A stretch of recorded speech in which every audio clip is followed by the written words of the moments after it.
ready to unlock your inner Da Vinci. Or maybe channel your inner Napoleon, if you're looking to master any skill. Absolutely. Well, we did a deep dive into Robert Greene's 6 Keys to Mastery. That's right. And we're bringing you the most potent insights. Think of this as like a cheat sheet Okay. to Greene's larger work on mastery. Okay. He basically condensed all the wisdom of history's highest achievers. Wow. From, artists and inventors to strategists and entrepreneurs into a really surprisingly straightforward process. So what's the first step on this path to greatness? Yeah. Greene talks about this idea of the life's task. Right. This inner force that's guiding us towards a specific purpose. It's been there since childhood. Okay. Like that spark of pure, unadulterated curiosity that makes you completely lose yourself in an activity. And what's fascinating is that this inner compass doesn't vanish. Okay. It often just gets drowned out by life's noise. Right. Mastery begins with reconnecting with that innate passion. Okay. No matter how old you are. Right. Where you are in your career. Think back to those moments when you were completely absorbed in something. Those activities that just felt magnetic. Yeah. That's your life's task whispering to you. So you've tapped into your inner compass. Yeah. You're feeling that spark. Okay. What's next? Well, Greene throws a curveball. Okay. The ideal apprenticeship. Okay. And he's not just talking about formal education. Got it. This is about getting your hands dirty. Diving into the real world and mastering practical skills. And I love how he doesn't sugarcoat the challenges. He doesn't at all. He really points out, all the potential pitfalls of this phase. Right. The insecurities. Absolutely. The emotional baggage. Right. Even learning disabilities that can surface if we're not careful. Right. The ideal apprenticeship. Yes. It's not just acquiring these skills. It's about forging mental discipline. You got it. Becoming an independent thinker. That's the key. So it's like learning to walk before you run. Exactly. But we don't have to navigate this alone, right? No, you don't. Enter the mentors. Yes. Greene highlights this incredible impact of learning directly from those who've already walked the path. Right. Imagine having someone... It's like having a shortcut to absorbing years of hard-won experience. Right. It helps you internalize a way of thinking that's been honed through trial and error. Exactly. But Greene also throws in a crucial caveat. What's that? The goal is to eventually surpass your mentors. Okay. Mastery isn't about mimicking. It's about using their guidance as a launchpad. Got it. To develop your own unique voice. I'm getting fired up. I can feel it. But let's face it, the road to mastery isn't always smooth sailing. No, it's not. And there's one element that can really trip us up. Other people. Oh, yeah? Greene doesn't shy away from the realities of social dynamics. The real thing. Office politics, hidden agendas. It can be a minefield out there. It can be a minefield. Absolutely. So how do we navigate this social landscape without losing sight of our goals? Well, Greene introduces this idea of social intelligence. Okay. The ability to see through those emotional smoke screens and understand people's true motivations. It's like developing X-ray vision for human behavior. So how do we apply this in the real world? Well, let's say you're in a meeting and someone's pushing an agenda that doesn't align with your goals. Social intelligence lets you decode their motivations, assess those power dynamics, and respond strategically. Wow, okay. By understanding the unspoken rules of the game, you free up mental and emotional energy to focus on what truly matters. So deepening your skills. Exactly. Pursuing your life's task. Yeah. So we've honed our skills. All right. We're navigating the social scene like pros. Okay. Now it's time to unleash that creative powerhouse within. Yes. Greene talks about this natural progression. As our knowledge base expands, so does the urge to apply it in these innovative ways. That's right. This is where things get exciting. I know, right? But there's a catch. There is. It's easy to get comfortable. Oh, yeah. Right. To stick with what we know. To stick with what we know. Yeah. Greene urges us to resist complacency. Absolutely. Push beyond rote procedures. Right. Experiment. Yeah. Make these unexpected connections between seemingly disparate ideas. You got it. And the result, what happens? Our thinking becomes so fluid, multidimensional, capable of seeing solutions and possibilities that others just miss. It's like upgrading from a basic calculator to a quantum computer. Right. Green describes this as awakening the dimensional mind. Ooh. We break free from that rigid thinking. Mm-hmm. Our intuition sharpens. Yeah. And we become adaptable to any challenge. It's like developing the sixth sense. Exactly. For your field of expertise. Yeah. Speaking of sixth senses, Yep. Green takes this a step further with his final key. Okay. Fusing the intuitive with the rationale. And He argues that through deep immersion in your chosen field, right. you unlock a higher form of intelligence. It's like developing an instinct, Okay. a gut feeling for the underlying patterns and principles that govern your craft. So this is where we tap into our true potential. This is it. Green compares this fusion to the instinctive power of animals, but with the added advantage of human consciousness. Exactly. Wow. It's like we're unlocking a hidden superpower. It really is. So how do we cultivate this extraordinary intelligence? It all starts with that unwavering commitment to your life's task. Relentlessly pursuing knowledge, honing your skills, and never settling for mediocrity. It's a journey. It is. Not a destination. That's right. And as we delve deeper into our chosen fields, we start to see connections that others miss. Absolutely. Our intuition becomes sharper. Yes. And we can anticipate trends and solve problems with this almost effortless grace. It's a beautiful thing. All right, we've covered a lot of ground here. We have. But we've only just begun to scratch the surface of Green's insights. Stay with us as we continue our deep dive into the 6 keys to mastery.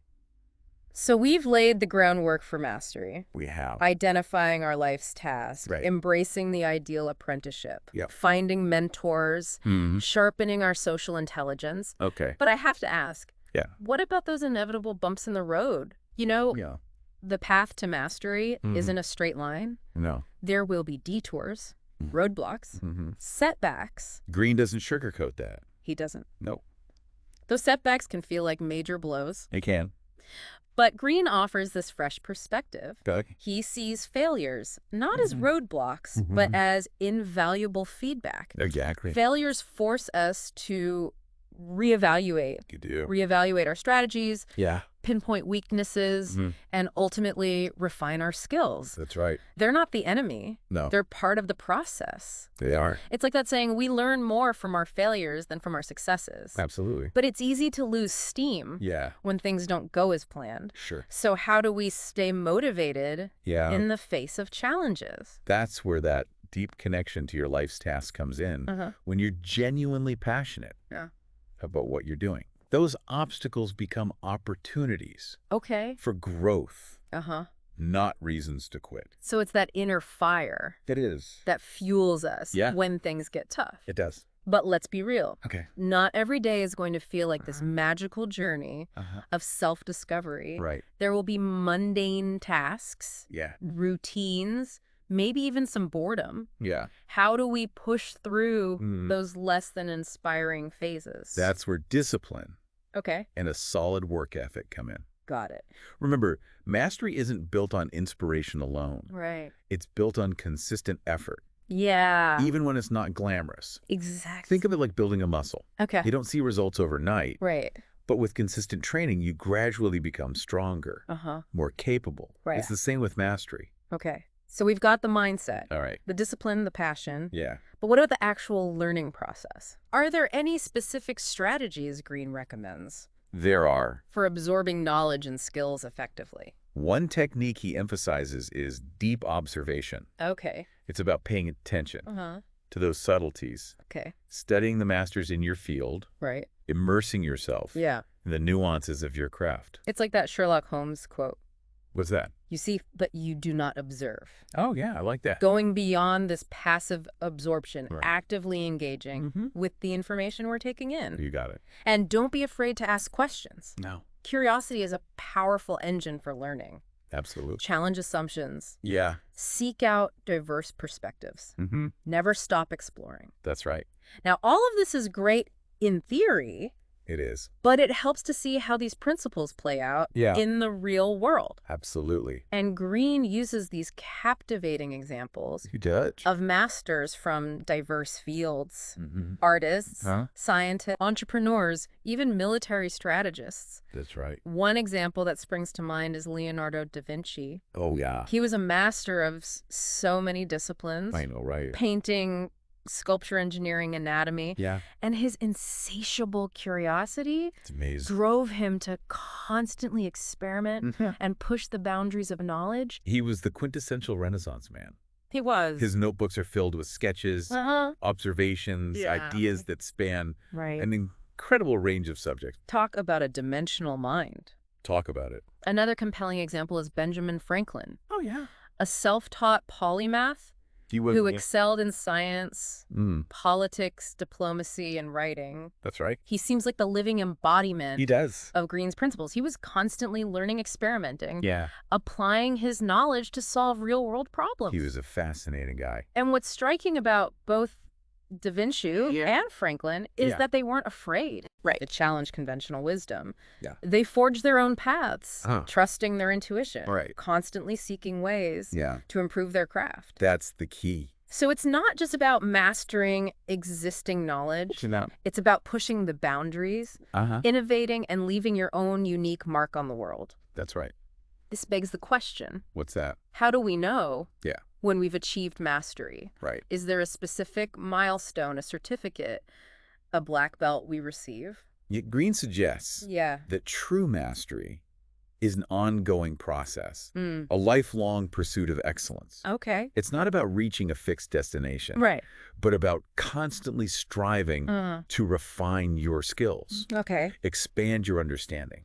So it's less about external validation and more about an internal sense of accomplishment, that deep satisfaction that comes from pushing yourself to your limits and realizing your full potential. It's about that feeling of flow, of being fully immersed in your craft and operating at a level of skill that seems almost effortless. That's it. But even masters experience moments of self-doubt, right? They do. How do we stay grounded, avoid getting caught up in ego or arrogance? Humility is crucial for sustained mastery. Right. The more you learn, the more you realize how much you don't know. It's like that quote attributed to Isaac Newton. What we know is a drop. What we don't know is an ocean. I love that. So even as we develop this expertise, we need to maintain a beginner's mind. A willingness to learn and adapt. That's right. And that's what makes the journey to mastery so exciting. I know. It's a lifelong adventure of discovery, growth, and continuous improvement. Absolutely. So it's not about reaching a final destination. It's not. But about embracing the journey itself. Right. With all its twists and turns. And unexpected detours. Exactly. And that journey is going to look different. It is. For each person. It's like we each have our own unique map to mastery. With different paths and landmarks along the way. Exactly. What works for one person may not resonate with another.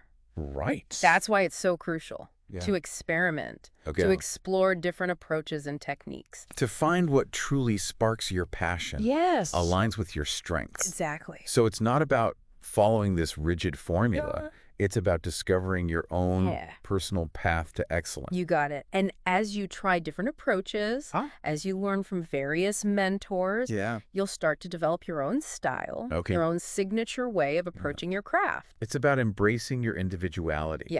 Those quirks and unique perspectives that make you, well, you. And that's what makes mastery so captivating. It's not about conformity. It's about expressing your authentic self. Through your work. Finding that sweet spot where your passion, your skills, and your unique voice all come together. That's beautifully put. And it reminds us that mastery is a journey. It is. Not a destination. It's an ongoing process of learning, growing, and refining our craft. Absolutely. There's always more to learn. Always. More to explore, more to create. Even when you reach a certain level of proficiency, there's always another layer to uncover. Right. Another skill to master. Another challenge to embrace. It's about embracing that growth mindset. It is. That insatiable curiosity that drives us to constantly seek new knowledge and push beyond our comfort zones. And as you push yourself, as you venture into uncharted territory, you'll inevitably encounter setbacks and moments of doubt. But those challenges are crucial to the process. They test our resilience, reveal our blind spots, and ultimately help us grow stronger. It's like those setbacks are the fire that tempers our skills. It is. Shaping us into the masters we're meant to become. Right. They force us to adapt. They do. Innovate.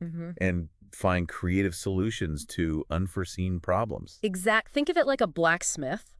Forging a sword. Each strike of the hammer.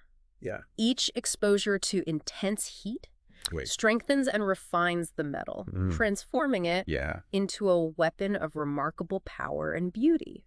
I like that. It's the same with mastery. Absolutely. Those challenges, those setbacks, they're not failures. They're not. They're opportunities for growth and transformation. That's it. And as we navigate those challenges, it's crucial to maintain a beginner's mindset.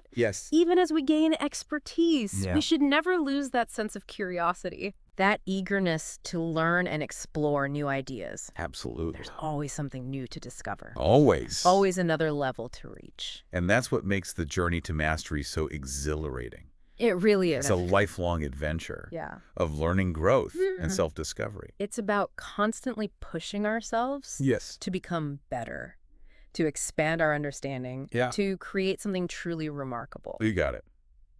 So as we wrap up our deep dive into Robert Greene's 6 Keys to Mastery, let's bring it back to our listeners. How can they take these powerful concepts and apply them to their own lives? It starts with a simple but powerful step. Reflection. Take some time to think about your own journey so far. What are you passionate about? What skills have you developed? What challenges have you faced? What are you naturally drawn to? What activities make you lose track of time? Those are all clues. They pointing you towards your life's tasks. Yes. It's about identifying those things that light you up. Those activities that make you feel truly alive. And once you've found your calling, embrace the ideal apprenticeship. Seek out mentors.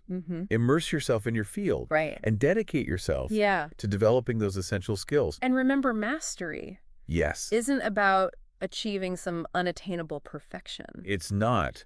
It's about striving for excellence. Embracing challenges. Learning from mistakes.